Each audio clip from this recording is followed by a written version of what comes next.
I am alone. Why do I say this? Well, I say this to introduce the topic of today's video. Facebook, as you can tell by this video's title, is supposed to be a platform where you can connect to the friends that you don't have virtually. Nowadays, the only people you're connecting to are large databases that are using vast amount of greenhouse gases to keep their numerous bot accounts up and running. When they said that we'd be having sex with robots in the future, this is not what I imagined. If you're in need of community, Facebook is advertised as the place to go, since you can view local events that have been listed and even click an "I'm interested" on them if you found a particularly interesting political rally in your area. Although an open area with tall buildings nearby might not be the best choice of venue currently. With all of this in mind, recently after much deliberation, I finally decided to make a Facebook account in order to connect with people. I signed up, gave them my email, made a password, and confirmed my identity. Or so I thought. The Facebook app made me submit a 360 of my face in order to confirm that I was indeed a human. Not sure why I needed to do that since there's already 360 of every part of my body online by now, but here we are. Now they said to come back within 24 hours after the review was processed so that I would be able to publicize my account and actually use it. So I waited. The next day, I opened up the Facebook app to discover that my identity was not confirmed and that my brand new, never used Facebook account had been permanently suspended. When I tried to appeal this, I was denied. Dismayed, I shoved my phone up my ass in an act of protest, then took it back out when I realized that I needed to angry tweet about this immediately. Why should I have to prove my identity when we still have no confirmation that Mark Zuckerberg is a human? Why don't you take your own little test, Marky Mark? Not only did this incident incense me to the point of no return, but it also made me double down on my hatred for Mark Zuckerberg and his joke of a platform. In retaliation, I am making this video analyzing everything that Facebook has done over the past couple of years to turn it into the shit show of an app it now is. Up yours, Zuck. It has discovered too much. Shut it down. No, please. Let me out. Please, you gotta let me out of here. God, please.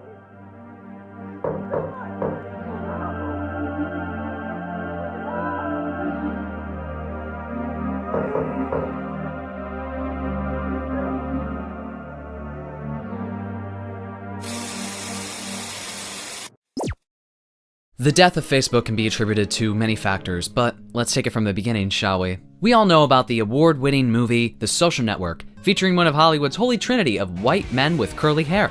This movie documents the creation of Facebook, with the only factually incorrect part being that Mark Zuckerberg is played by a human. If you want a more in-depth look into the creation of Facebook, it goes without saying that you should watch that if you so wish. If you want the rundown, like a bad case of diarrhea, Mark Zuckerberg was a Harvard computer science student when he, along with classmates Eduardo Saverin, Dustin Maskovitz, and Chris Hughes, invented Facebook in 2004. Facebook originally started as a website filled with illegally obtained photos of students from the Harvard campus that would be used on this social networking platform in order to judge whether these students were hot or not.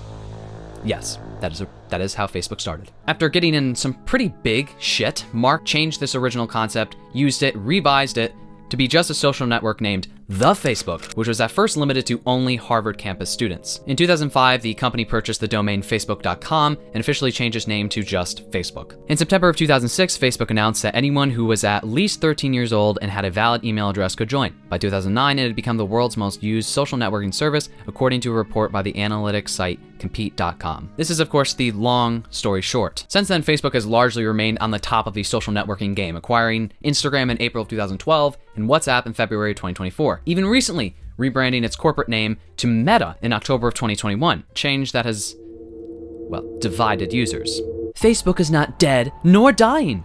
The Facebook director, Tom Allison, felt the need to state this explicitly in a press release in March 2023. As of Q3 in 2023, Facebook still has an astounding 3.065 billion active users from across the world, making it still the most used social network in the world. Although they did have a moment in 2022 where they lost daily active users for the first time in history, it is still the most popular social networking site in terms of user size. Why am I saying that it's dead then? There are so many reasons behind that statement, but let's read some testimonies from people who haven't had their accounts permanently suspended from Facebook first. Anyone else feel like Facebook is so dead now? Am I the only one who's noticed how little people use this site compared to 5 years ago, let alone 10 or so? I've got people on my Facebook with display pictures from 2018, or so they haven't changed because they don't care anymore. Facebook has become totally unusable. It's 90% ads or recommended groups to join that are usually memes for the elderly. It's not like none of my friends are posting. If I look at memes, I see posts, but they don't come up on my wall. I'm surprised no one is talking about it, but I guess very few people my age are still using Facebook. Facebook is depressing, hot garbage, and is so much worse than it was 10 years ago. Nobody should use it. Have you noticed that Facebook seems a bit, well,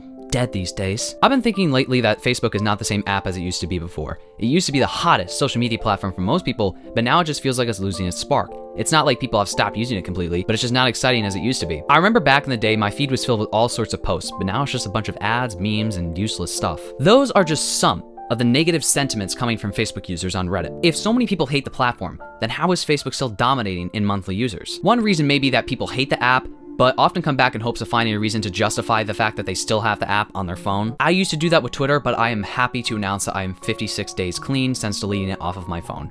You know, that doesn't count. It was on my desktop, okay? It's not the same. It's like watching porn. It's not the same if you do it on your computer, okay?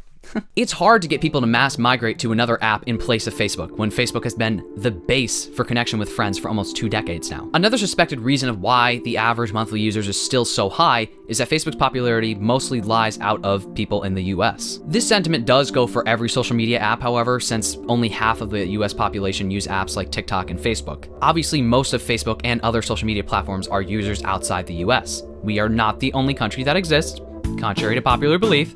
Now, the biggest theory as to why Facebook is still the largest social media platform in terms of users is much darker than the previous two. Originating on websites like 4chan, don't let that dissuade you from hearing me out. The dead internet theory is a theory suggesting that the majority of users on websites are bots, not real people. This would answer the question behind why Facebook feels dead, but numbers-wise, it isn't. People have even gone so far to allege that Facebook has purposefully left up AI scamming bot accounts in order to boost its market value to its investors. These agents can rapidly create posts alongside AI-generated images designed to farm engagement, clicks, likes, comments on platforms such as Jesus, Instagram, and TikTok. As for Shrimp Jesus, that is a thing. We'll get into that. It appears that AI has learned it's the current, latest mix of absurdity and religious iconography to go viral. But the dead internet theory goes even further. Many of the accounts that engage with such content also appear to be managed by artificial intelligent agents. This created a vicious cycle of artificial engagement, one that has no clear agenda and no longer involves humans at all. This theory is extremely noticeable on Facebook and Twitter, but that's a conversation for another day. The dead internet theory is at the core of why Facebook feels borderline unusable nowadays. Rage bait, which I did an entire video about, go watch that. Scammers, political propaganda, misinformation, and the increase of all of these issues plus more are closely linked to the amount of bots that are running a platform. If an account is getting good engagement, whether it's real or fake, social media platforms don't really feel a need to remove it since it's quite literally making them more money. Now, at a time when AI-generated content is rampant and bots account for around half of all internet traffic, the concept has taken on a whole new meaning, and is argued by many to have become a self-fulfilling prophecy. Now that we've gone over this theory, let's take each part of it and subsequently the death of Facebook bit by bit. Marky Mark, in an attempt to rebrand the ever-dying platform of Facebook, announced that Facebook would be rebranding to Meta in October of 2021. Facebook, the app itself, would still exist. Look how great that's worked out. But the corporate name and the name used for stock trading would now be Meta, the parent company. This change came only a few years after one of Facebook's worst scandals, where 50 million Facebook profiles were harvested for Cambridge Analytica for political targeting in a major data breach, to which Facebook had to pay a $725 million settlement to its users who had their data breached. This scandal did give us the gift of watching Marky Mark drink water for the first time, though, so that's a plus. Time limits will be and must be strictly enforced given the numbers that we have here today. You can change your name, Mark. You can change your shoes. You could change your hair, like the song says, but it won't change your core identity. Now, I'm not bringing this up to rehash old history. What I really want to do is bring up what else came along with this name change announcement. The metaverse.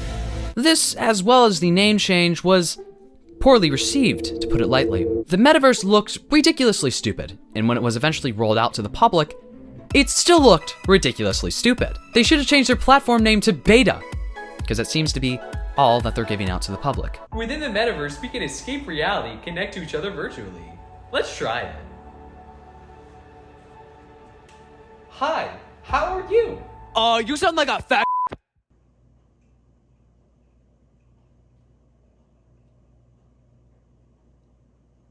that was not supposed to happen.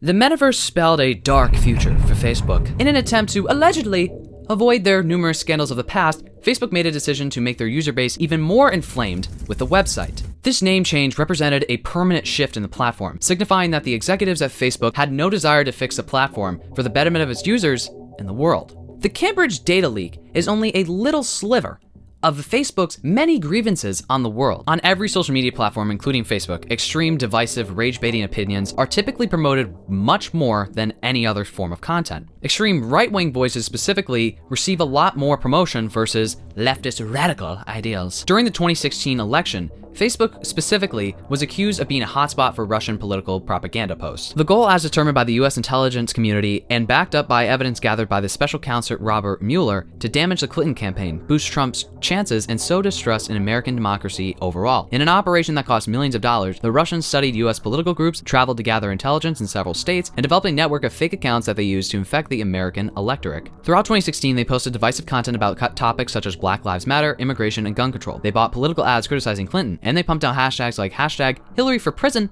and hashtag Trump train to their masses of followers. Hashtag free my man Trump, that's what I'm saying. Like I keep saying, like every other social media platform, Facebook is a breeding ground of misinformation and scamming. AI especially has seemingly taken over Facebook, with users reporting that it's nearly impossible to scroll through their homepage without seeing a few obviously AI-generated images that have bots and 6-year-olds alike laughing their asses off in the comments.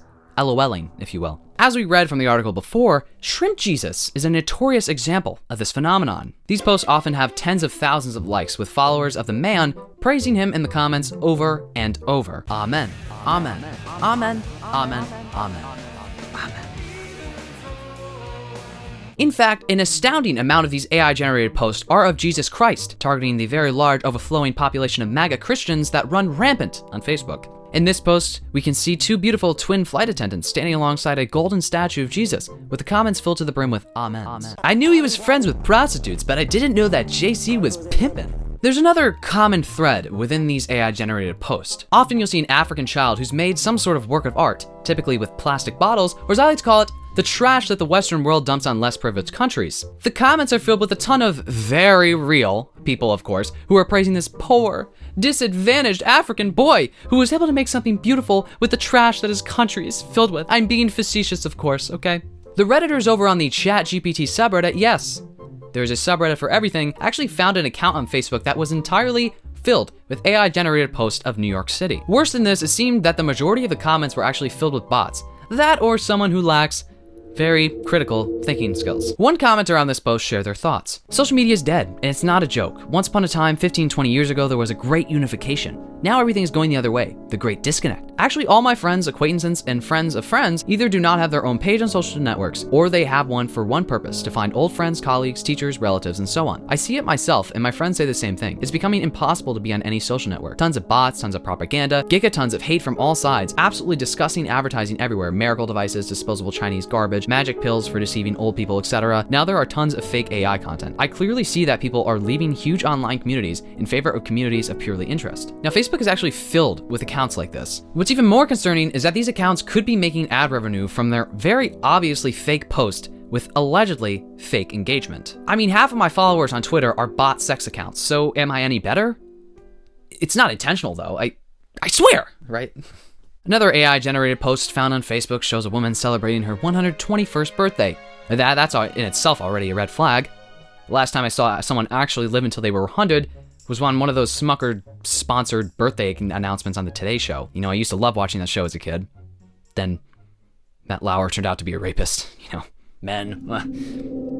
Hello, everyone. I am 121 years old. I made my own birthday cake with peach cream and filling. I started decorating cakes from 5 years old. I love it, and I can't wait to grow my baking journey. Well, you'll be dead before that happens, but what I really want to point out here is you've been decorating for, let's get this straight, over 100 years, and that's the best cake you could come up with.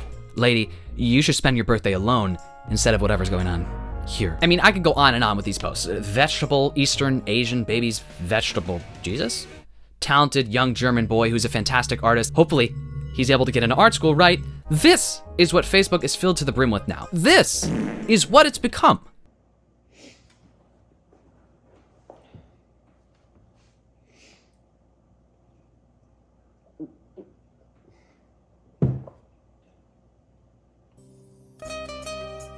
looking for a man who is 5'8", middle class, a Republican, and who loves God. Well, that sounds like me. Oh, let me message her. All right.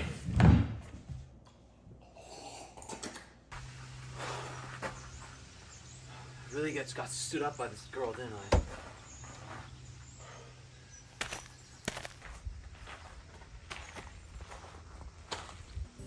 Oh, wow. Your pictures did not lie.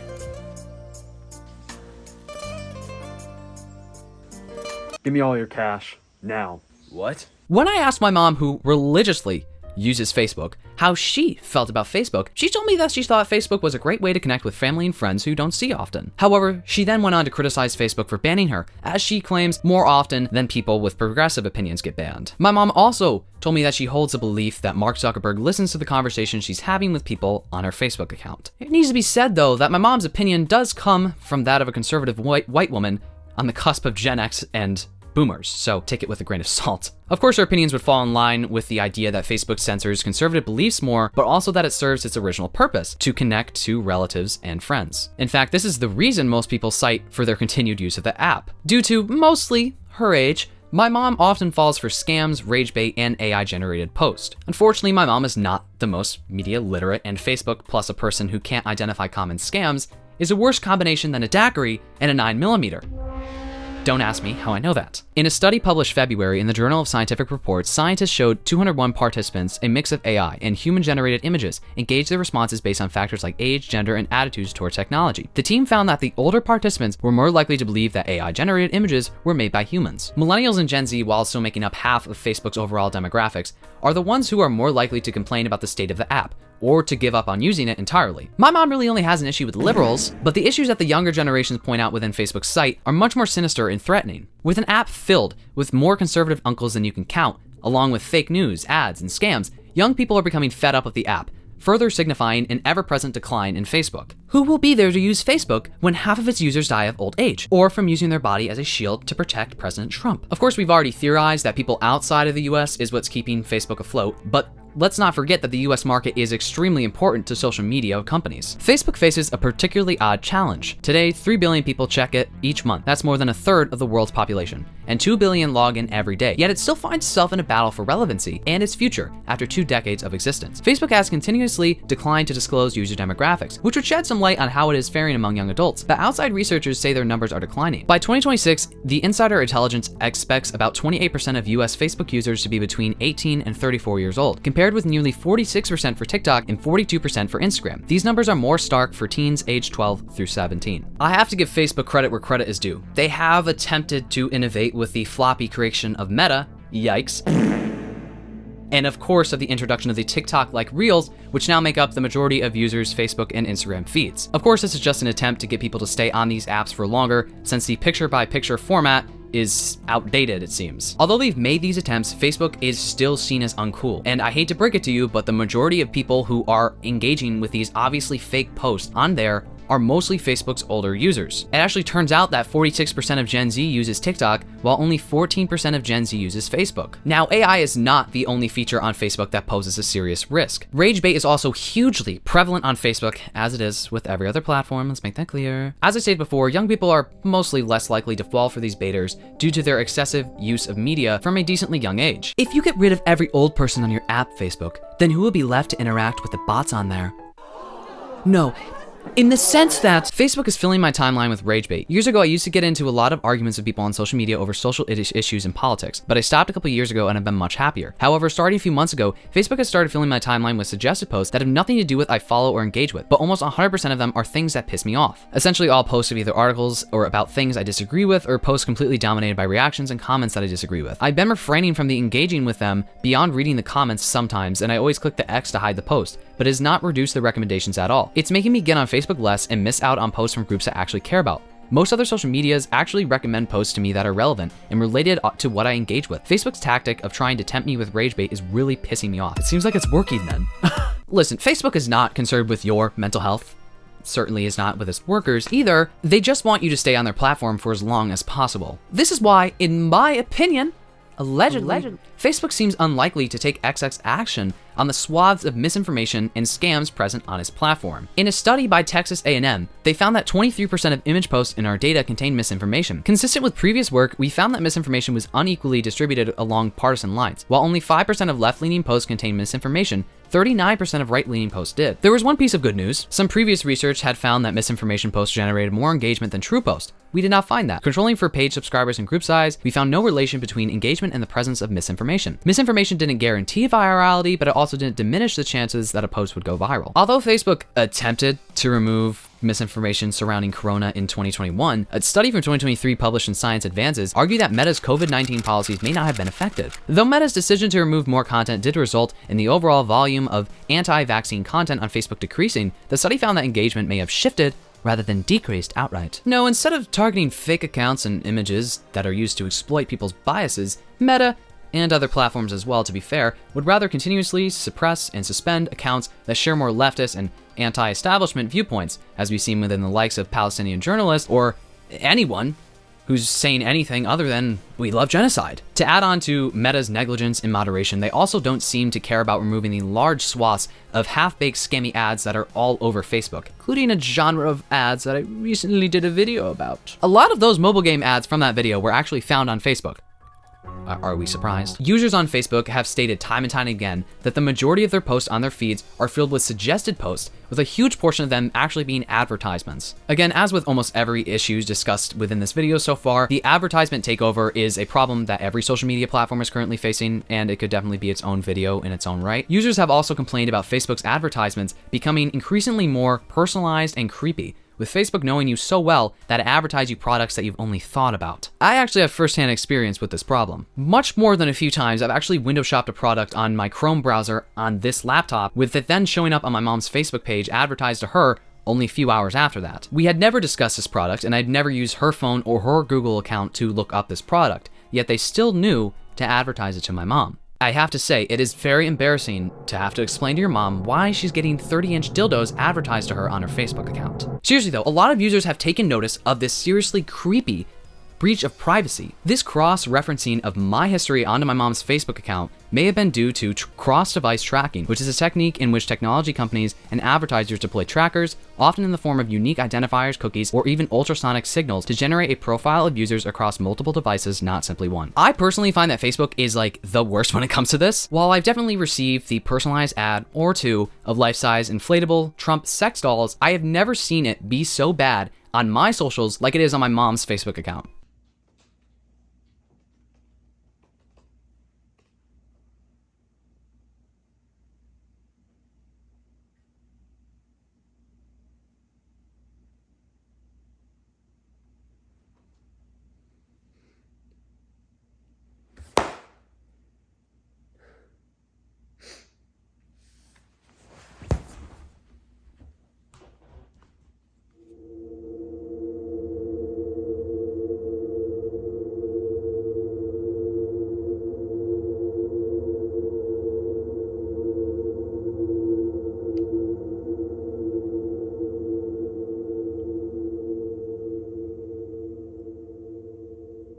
Hold up. I gotta show you this video I saw the other day, dude. Here. Look at that.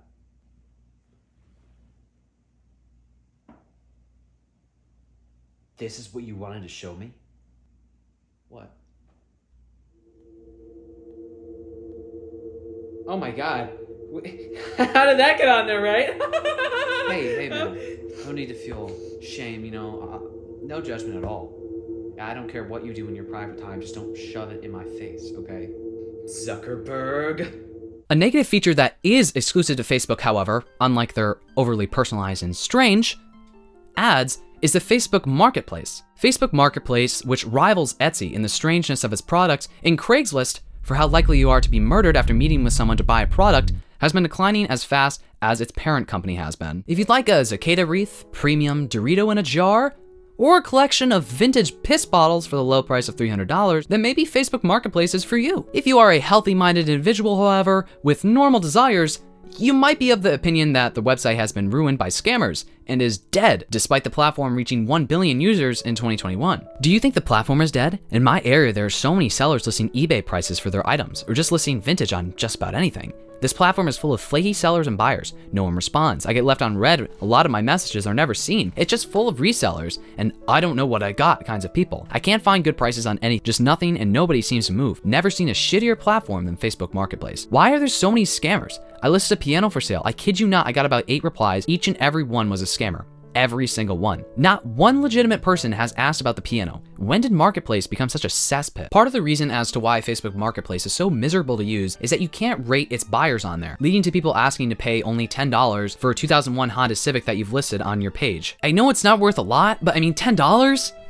Come on. Another reason is due to the fact that hackers have overtaken a shit ton of Facebook accounts, meaning that there are more and more scammers on the platform than ever before. This month, in fact, it was found that half of Singapore's e-commerce scams now happen on WhatsApp, Facebook, or Instagram. After a 50% increase in scams in 2023, Singapore authorities say Meta isn't doing enough to stop the explosion in fraud. These scams are ever present on Marketplace, with people attempting to screw you over for an old item of furniture that's not even worth 2 shards. This scamming goes both ways for you as a seller and for you as the prospective buyer. If you're attempting to sell something, scammers will try to get you to put your personal data into shady links as a prerequisite for purchasing your old dryer lint. They do this by claiming they need to send the money over in advance and that someone else will pick it up later, but they'll never pick up that hot dog sculpture of yours. If you're a buyer getting scammed, well, that's much more self-explanatory. Maybe you pay for something that never even existed, or you pay over what you should have, or maybe you go so far as to meet someone and they ghost you, or give you a product that was completely different than what was pictured. Experts say the constant evolving nature of scams makes them tricky for companies to defeat. It's a giant game of whack-a-mole, says Zulif Kararamzan, a chief scientist with digital security company Aura. They changed something about the way they've done a scam. It's really difficult for any organization to keep up with that volume at its scale. A seemingly large amount of these scam accounts are accounts that have been hacked, with no action properly taken by Facebook to give them back to their original owners or to suspend these accounts. This makes it easier to scam people since you might not be getting scammed with an account that was made yesterday, but instead a seemingly legitimate Facebook account who wants to meet you at a Red Robin so that they can drug you and take everything including the clothes off of your back. That's a joke. In reality, these scammers are much more sophisticated than meeting you at a C+ chain restaurant. Scammers have wielded increasingly sophisticated generative AI tools to go after older adults. They can use deepfake audio and images sourced from social media to pretend to be a grandchild calling from jail for bail money, or even falsify a relative's appearance on a phone video call. Fake video, audio, and images could also influence older voters ahead of elections. This may be particularly harmful because people in their 50s and above tend to make up the majority of all US voters. Almost everyone who gets their account hacked say that they're unable to get their accounts back due to the lack of customer service from Meta's end. If hackers decide to delete your account and you don't get it back within 30 days, then your account will be deleted forever. In fact, my boomer informant has told me that she sees one of her friends on Facebook get their account hacked at least once a week. We're aware of instances where people got locked out of their accounts in this way, often due to email compromise, off-platform phishing, or downloading malicious browser extensions. Our teams continue to take steps to help people recover their account access. Sure. With verification check marks now being behind a literal check that is being sent to Meta monthly, this can make it even harder to spot scammers. We've seen this in the case with the dumpster fire of Twitter, with Mr. Musk claiming that this easy access to verification actually makes it harder for scammers to operate on the platform. But that is anything but the truth. For a lot of people, getting their Facebook account stolen is more than just a bad day for them. As we know, Facebook's original purpose was to connect with people. Many people who lose their accounts end up losing years, maybe even a decade worth of old photos and posts. Now, I am of the belief that you should just save all your photos to your phone, but not everyone is built like me, of course. Everyone who's online, older folks especially, should learn to recognize common scams. I mean, if you're gonna use Facebook, of all places, you should probably do a little note-taking, or maybe a lot of it, actually. The scale of these kinds of hacks is enormous, and because of that, companies like Meta have struggled to restore victims' accounts and data after the fact. The lack of regulation from the US government just makes all of the issues I presented even worse. Although Facebook has been in federal court more than Trump, little action has been taken to actually prevent the company from wielding its overpowered status on the world. Recently, Meta asked a court to dismiss the FTC's monopoly claims, insisting that there was a lack of evidence for these claims. The evidence instead shows that Meta faces fierce competition and that Meta's significant investment of time and resources in Instagram and WhatsApp has benefited consumers by making the apps into the services millions of users enjoy today for free. Spokesperson Chris Sgro said in a statement, "The FTC has done nothing to build its case over the past 4 years, while Meta has invested billions to build quality products. Now, a date still hasn't been set for this trial, but I'll let you know I will be seated for it with my BBL rear on my couch. Or a chair, I don't know. Maybe this time, we'll be able to see Mark try coffee for the first time. I'm praying. Facebook is certainly not alone in its downfall. Twitter has self-destructed within the past 2 years, making it somehow worse than it already was, and it seems like the only life, if you could call it that, for social media is TikTok, which may very well be banned in the US within the next couple of years. I think we can all agree that Facebook is part of a larger issue within social media. Social media, once being a newfangled place where people could congregate and share parts of themselves with their friends, including feet pics, has turned into a place worse than the depths of hell. Everyone is angry, and half of the posts you see nowadays are rage bait trying to get you to blow steam out of every orifice in your body. The other 70% of social media is likely scammers, advertisements, or bots, or all three of those together. My vendetta against Zuck is unlikely to end anytime soon, but I'll say this.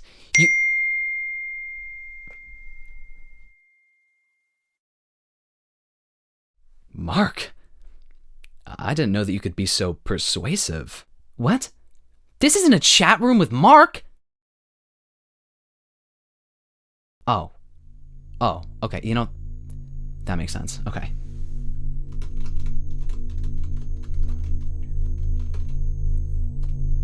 Incredible. It still has no idea that it's in a simulation. Alright, that's it for me, and that's it for this video. Let me know what you think about Facebook, social media in general. Have you stopped using Facebook? Do you still use Facebook? Have you ever used Facebook in your life? Comment down below anything you want to comment down below. If you like this video, please give it a thumbs up. If you like me, you can subscribe. I post comedy and commentary videos, so if that sounds like your thing, make sure to subscribe and turn the notification bell so you know when I post a video. Special thank you to my Patreon members who are part of the Omega tier and above: Zelkova Salts, Josh Dawes, Ben, and Cap the Time Lord. Thank you all so much for your continued support. And thank you to all my patrons. If you'd like to become a patron, that is the best way to directly support me. So thank you if you do that, and if not, you know, hopefully I'll see you in the next video, right? Anyway, I really hope you all enjoyed this video, and like I said, more importantly than that, I really hope I see you in the next video. You better be there, watching the next video, intently, with your eyes peeled open, unable to shut, for multiple hours at a time. Because that's how I know you're actually paying attention and not doing 5 things at the same time while watching this video. Is that what you're doing right now? I hope you know that I can see that, okay? You're gonna be there, right? Right? Okay, bye. I don't ever slow up, no I don't take shit. I got no love for the fakeness. If you wanna play tough and wanna hate this, I'll always show up and make a statement. I don't ever slow up, no I don't take shit.